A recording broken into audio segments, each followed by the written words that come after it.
ઉબડા ગામ મુકામે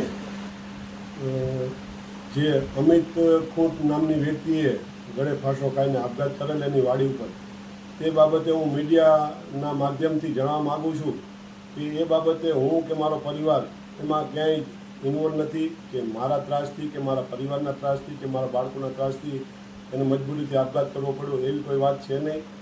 રહી વાત બળાત્કારની કે પોસ્કોની કે જે લેડીસે કે જે દીકરીએ ફરિયાદ નોંધાવી હોય તે હયાત જ છે. એ પોલીસનો તપાસનો વિષય છે. પોલીસ તપાસ કરે.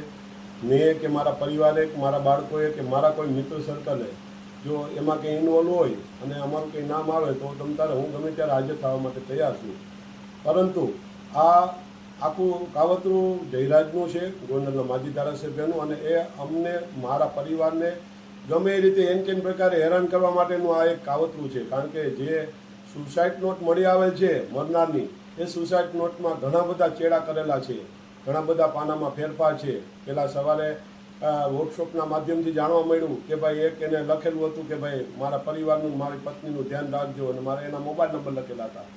બાદમાં જ્યારે જયરાજ રીપડામાં એનું થયો હાજર અને જ્યારે એની વાડી ઉપર ગયો ત્યારે એ બધા ભેગા મળી, ગોવિંદ સરપરિયા એ બધા ભેગા મળી અને ચર્ચા વિચારણા કરવામાં આવી અને પછી સુસાઇડ નોટ લખવામાં આવી. અને એ સુસાઇડ નોટમાં ચર્ચા કરી મારા દીકરા રાજદીપનું નામ ઇન્વોલ્વ કરવા માટે આ સ્પેશિયલ કાવતરું રચવામાં આવેલ છે, જે હું આ મીડિયાના મારફતે લોકોને જણાવવા માગું છું.